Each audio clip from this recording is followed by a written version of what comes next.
থেকে 100 বছর আগের স্টোরি শোনাচ্ছি আপনাদের। তখনকার বিমান এখনকার বিমানের মতো ছিল না।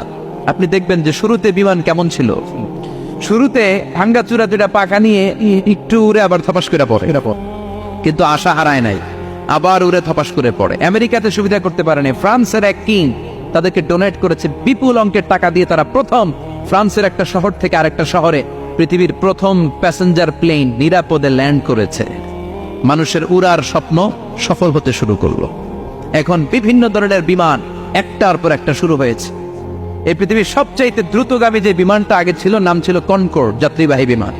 এটার পরে এখন একটা বাইরে হচ্ছে বোম সুপারসনিক। কি নাম? Bomb supersonic. এত স্পিডে চলে, এই মাত্র দেখলেন এদিকে এয়ারপোর্ট দেখবেন নাই, ওইদিকে সুবহানাল্লাহ পড়েন। কি বিশাল বিশাল ডবল ডেকার গুলো নিয়ে শূন্যে উড়াল দেয়। বোয়িং A380 বর্তমান পৃথিবীতে সবচেয়ে বড় প্যাসেঞ্জার বিমান। কার্গো বিমান তো এগুলোর 7-8 ডবল বড় হয়। I'm talking about the passenger plane A380।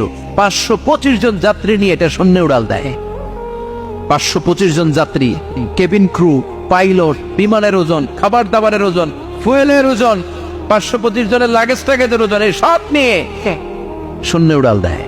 সুবহানাল্লাহ কইবেন না? এই বিমান আবিষ্কারের আগ পর্যন্ত গোটা বিশ্বব্যাপী সব দেশে দেশে ছিল সেনাবাহিনী আর নৌবাহিনী।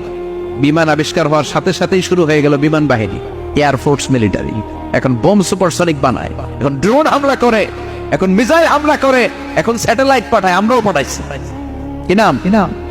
Bangabandhu satellite. We launching the Bangabandhu satellite channel last year. আমরা বঙ্গবন্ধু স্যাটেলাইটও পাঠাইছি পরে। সবকিছু পাখির উপর গবেষণা করে হয়েছে। চিৎকার করে বলেন ঠিক কি না? এজন্য আল্লাহ ডেকে বললেন, গোলাম ওরা কি পাখির দিকে তাকায় না? পাখির দিকে যদি নজর করে একটিবার